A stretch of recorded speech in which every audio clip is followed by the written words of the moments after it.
"Sometimes I wonder," Emma told her mother during her recovery, "how many people died simply because we couldn't see what their bodies were trying to tell us." The question haunted Sarah. She established the Chen Foundation, dedicated to making bioquantum monitoring technology available in underserved communities worldwide. The foundation's mobile clinics brought advanced healthcare diagnostics to remote villages and urban slums alike. 20 years after the initial discovery, Sarah stood on stage at the World Health Organization's Centennial Conference. Looking out at the audience, she saw faces from every corner of the globe, doctors, researchers, and healthcare workers who had helped transform her discovery into a global standard of care. "The bioquantum signature has taught us humility," she said in her keynote address. "It showed us that the human body is more complex and more miraculous than we ever imagined. But more importantly, it reminded us that there are always new frontiers in medicine, always more to discover if we're willing to look beyond our current understanding." In hospitals around the world, bioquantum monitors now stand alongside traditional vital sign equipment. Medical students learn signature interpretation alongside pulse and blood pressure assessment. What once seemed like science fiction has become medical fact. The research continues. New applications emerge regularly. Scientists study signature patterns in mental health, aging, and even consciousness itself. Each discovery brings new questions, new possibilities, and new frontiers to explore. Sarah often returns to her old lab, now a historical landmark in medical science. Standing at that same window where she first contemplated the mysterious patterns, she watches new generations of researchers at work. They're pushing the boundaries even further, using quantum biology to unlock more secrets of human health. And so, the sixth vital sign continues to transform our understanding of human health and potential. It stands as a testament to the power of curiosity, perseverance, and the willingness to look beyond established boundaries. Thanks for joining me on this journey through one of medicine's most remarkable discoveries. If you enjoyed this story about the sixth vital sign, don't forget to like and subscribe for more fascinating tales of scientific breakthroughs that changed our world. Let me know in the comments what other medical mysteries you'd like to explore. Until next time, keep wondering, keep questioning, and remember, sometimes the biggest discoveries are just waiting for someone to see things differently. Dr. Sarah Chen stood at her laboratory window, watching rain streak down the glass as she contemplated the peculiar data on her computer screen. 20 years of research in neurophysiology hadn't prepared her for what she was seeing.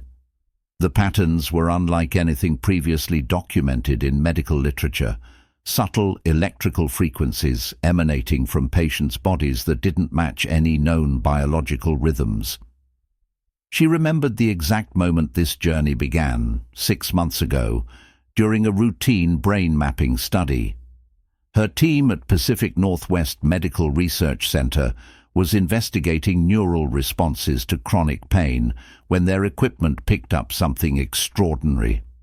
At first, they thought it was interference, a common enough occurrence with sensitive medical equipment, but as they refined their methodology and improved their shielding, the mysterious signal remained. "What are you trying to tell us?" Sarah whispered, pressing her forehead against the cool glass.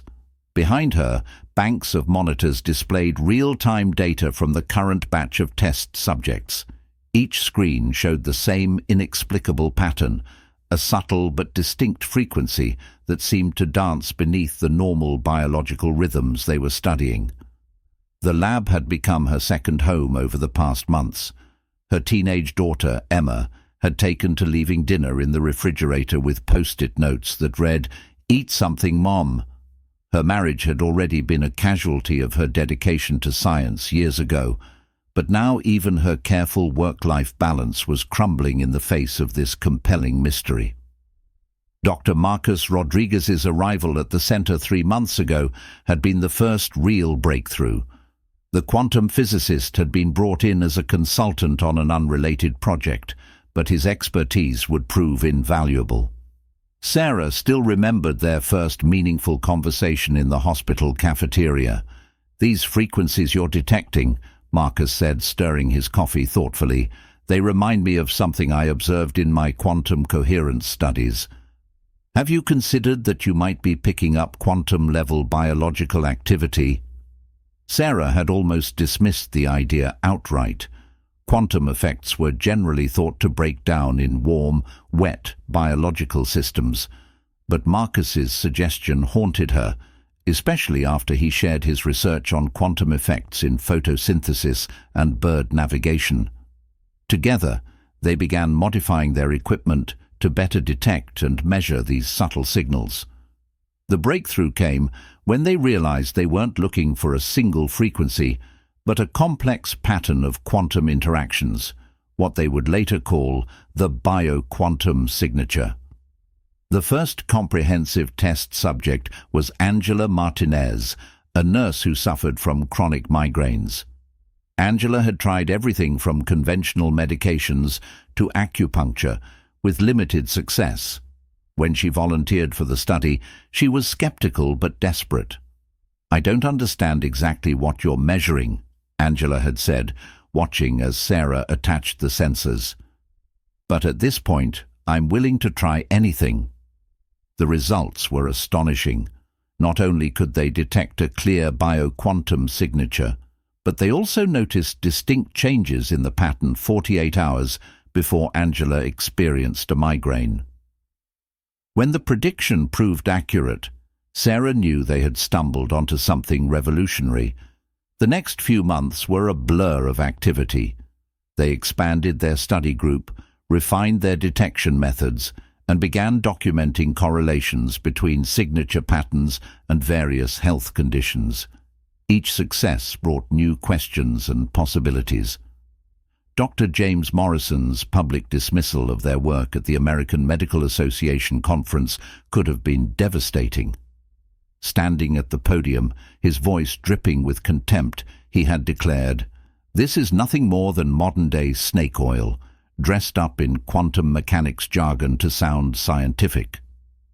But Sarah and Marcus had been prepared. They presented their data methodically, showing clear correlations between bioquantum signatures and traditional vital signs.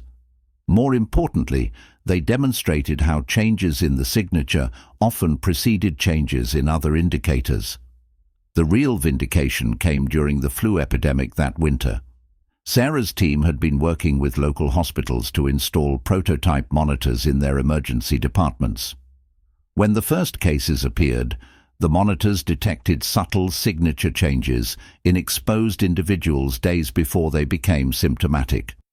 At Seattle General Hospital, Dr. Lisa Wong was the first to put the bioquantum monitoring system to extensive use. Her emergency department became a testing ground for the technology's real-world applications.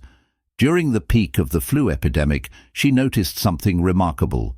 Patients who appeared outwardly healthy but showed distinctive signature patterns often developed symptoms within days. "It's like having a crystal ball," Lisa told Sarah during one of their late-night phone calls.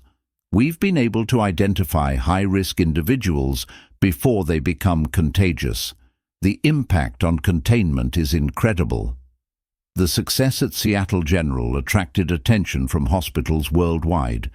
Sarah and Marcus found themselves traveling extensively, helping to set up monitoring systems and train medical staff in signature interpretation. The technology was evolving rapidly, becoming more sophisticated and user-friendly.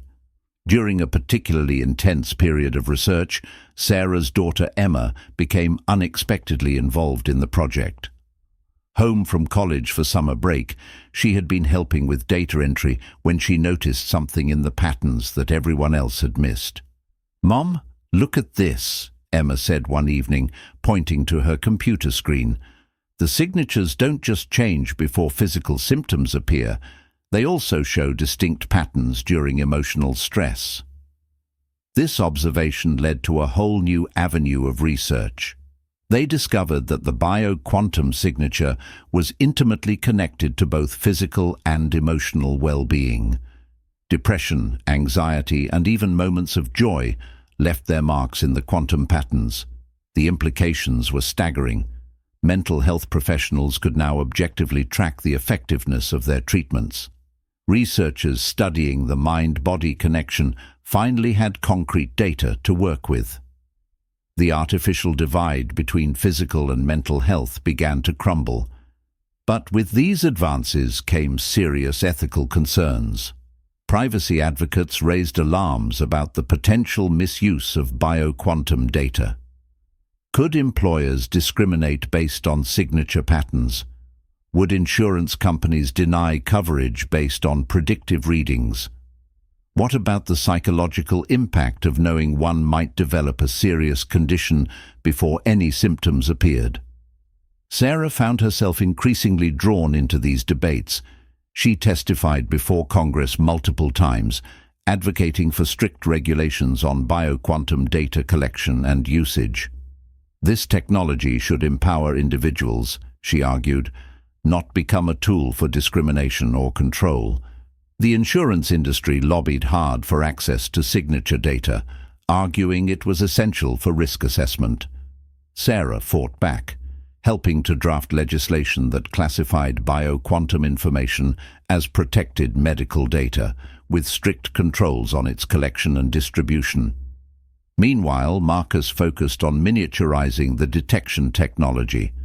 The first portable monitors were clunky affairs, the size of a laptop.